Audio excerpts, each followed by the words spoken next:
మనకి ఆ pre release event అనేది జరగాల్సి ఉండింది, అనివార్య కారణాల వల్ల జరగలేదు. There were so many people, ఎక్కడెక్కడి నుంచో వచ్చారు పాపం. నేను చాలా మందిని కలిశాను, బికాజ్ నేను కూడా అక్కడే నోవోటెల్లోనే కూర్చొని ఉన్నాను చాలాసేపు. And I was also hoping that అరే జరగాలి జరగాలి జరగాలి అని, but it did not happen. ఈ రోజు I think it's like very happy moment మీరు వచ్చి మాట్లాడడం.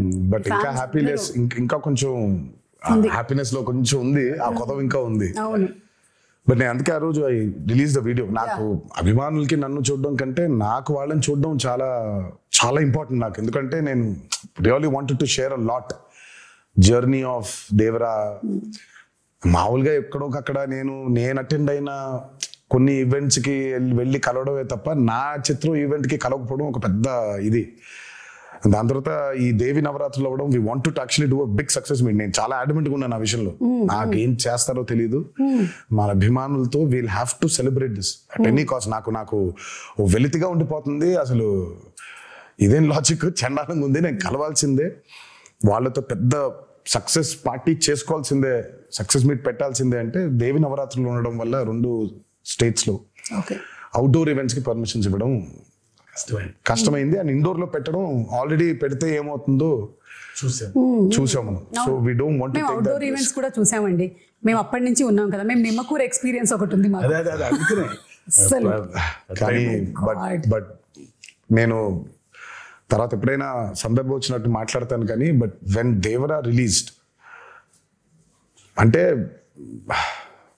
నేను ఎప్పుడు చెప్తాను అంటే ఎప్పుడు విడదీలేని బంధం ఇది సుమాస్. అంటే ఇప్పుడు నేను ఎలా, నా జర్నీ ఏంటి, వాళ్ళ జర్నీ ఏంటి, కలిసి ఈరోజు అంటే లిటరల్ గా నన్ను మోసారు. 24 సంవత్సరాల ఇండస్ట్రీలో మోసారు.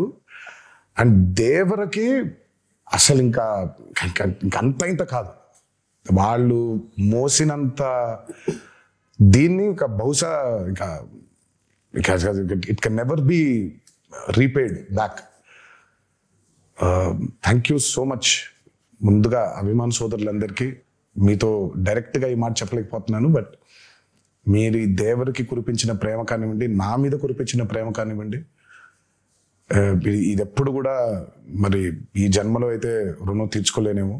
అలా వడ్డీకి వడ్డీ అవుతుంటుంది. బట్ కుదిరితే ఏ రోజైనా తీర్చగలుగుతానేమో అని అనుకుంటూ ఉంటాను. బట్ అప్పటిదాకా నా కాన్స్టెంట్గా ఎప్పుడొకటి చెప్తాను, మీరు కాలర్ ఎత్తుకొని కాలర్ ఎగరేసుకొని తిరిగేలా మాత్రం చేయడం నా బాధ్యత. నిరంతరం దానికోసమే ట్రై చేస్తూ ఉంటాను.